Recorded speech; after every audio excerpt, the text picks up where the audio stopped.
नमस्ते दोस्तों। Classic books bye audio पिटारा में आपका स्वागत है।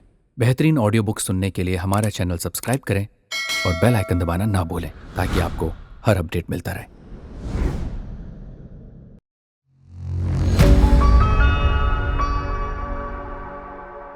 नमस्कार दोस्तों, आप सुन रहे हैं audio Pitara with Vikram Singh.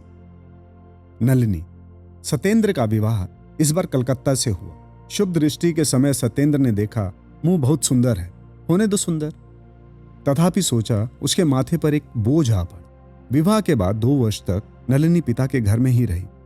तीसरी वर्ष वो श्वशुर के घर में आ गई। गृहिणी ने नववधू का चांद सा मुखड़ा देखकर फिर सरला को भूलने का प्रयत्न किया, फिर गृहस्थी चलाने की चेष्टा की। रात में दोनों जने जब पास पास सोते रहते तो कोई किसी से बात नहीं करता। नलिनी सोचती, इतनी उपेक्षा क्यों? सत्य सोचता, ये कहाँ की कौन है जो मेरी सरों के स्थान पर सो रही है? नववधू लज्जा के कारण पति से बात नहीं कर पाती। सत्येंद्र सोचता, बात ना करना ही अच्छा है। एक दिन रात में सत्येंद्र की नींद टूट गई। उसने देखा बिछौने पर कोई नहीं है। अच्छी तरह निगाह उठाकर देखा कोई एक व्यक्ति खिड़की के पास बैठा है। खिड़की खुली हुई है। खुले हुए मार्ग से चांदनी का प्रकाश प्रवेश कर रहा है। उस प्रकाश से सत्येंद्र नलिनी के मुंह का कुछ भाग देख सकता था। नींद की खुमारी और चांदनी के प्रकाश में वो मुख अत्यंत सुंदर दिखाई पड़ा। कान लगाकर उसने सुना, नलिनी रो रही है। सत्य ने पुकारा, नलिनी। नलिनी चौंक उठी। पति बुला रहे हैं, अन्य स्त्रियां क्या करती हैं पता नहीं, परंतु वो धीरे धीरे आकर बैठ गई। सत्येंद्र बोला, रो क्यों रही हो? क्यों रोती हो? आंसुओं का प्रवाह द्विगुण मात्र से बहने लगा। उसकी 16 वर्ष की उम्र में पति ने यही प्यार की बात कही है। बहुत देर तक दबा दबा कर रोने के बाद आंखें पोंछकर धीरे धीरे वो बोली, तुम मुझे क्यों नहीं देख पाते? क्या पता क्यों नहीं। सत्य को भी बड़ी रुलाई आ रही थी। उस रुलाई को रोकते हुए बोला, तुम्हें नहीं देख पाता ये किसने कहा? नलिनी चुपचाप सुनने लगी। सत्येंद्र कुछ देर चुप रहकर बोला, सोचा था यह बात किसी से नहीं कहूंगा, परंतु ना कहने से भी कोई लाभ नहीं है। तुमसे कुछ नहीं छिपाऊंगा।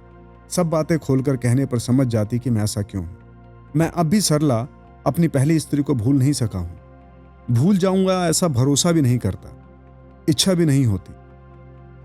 तुम अभागे के हाथ में आ पड़ी हो। तुम्हें कभी सुखी कर सकूंगा ऐसी आशा भी नहीं होती। अपनी इच्छा से मैंने तुम्हारे साथ विवाह नहीं किया है। अपनी इच्छा से तुम्हें प्यार भी नहीं कर सकूंगा। गहरी रात में दोनों व्यक्ति बहुत देर तक इसी भाव से बैठे रहे। सत्येंद्र समझ गया कि नलिनी रो रही है। वो भी रोया था। एक एक कर सरला की सारी बातें उसे याद आने लगी। धीरे धीरे वो मुख हृदय में स्पष्ट हो उठा। लेने आए हो? याद आया।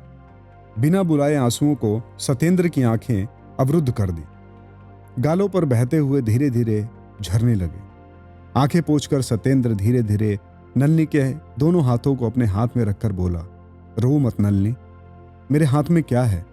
रात दिन भीतर ही भीतर मैं किस यंत्रणा को भोग रहा हूं उसे नहीं जानता। मन में बड़ा कष्ट है। यह कष्ट यदि कभी दूर हो तब तो तुम्हें प्यार कर सकूंगा और तभी तुम्हारी देखभाल भी कर सकूंगा। इस विषादपूर्ण स्नेहमयी बातों का मूल्य कितने लोग समझते हैं। नलिनी बड़ी बुद्धिमती थी। वो पति का कष्ट समझ गए।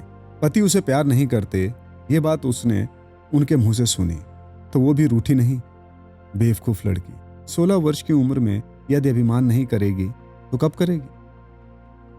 परंतु नलिनी ने सोचा, रूठना पहले है या स्वामी पहले है? उस दिन से क्या करने से पति का कष्ट दूर होगा, यही उसकी चिंता का एकमात्र विषय हो गया था। किस प्रकार से स्वामी सरू की मौत को भूल सकेंगे, यह बात उसने एक बार भी नहीं सोची। दुखिया का यदि कोई व्यथा भागी हो, कष्ट में यदि कोई सहानुभूति प्रकट करे, दुखी की कहानी को कोई आग्रह पूर्वक सुने, तो शायद उस जैसा हेतु इस संसार में और कोई नहीं है। इसके पश्चात सत्येंद्र नलिनी को प्राय पहले की बातें बताया करता। बहुत रातें दोनों जनों ने उन्हीं बातों को करते हुए बिता दी। सत्येंद्र ही केवल कहता हो यही बात नहीं है। सत्येंद्र ही केवल कहता हो यही बात नहीं है। नलिनी भी आग्रह पूर्वक पति के प्यार की कथा को सुनना पसंद करती थी।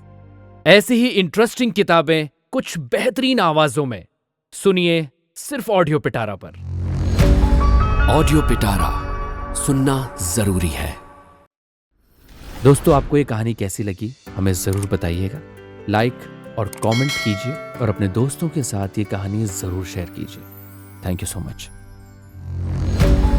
ऑडियो पिटारा सुनना जरूरी है।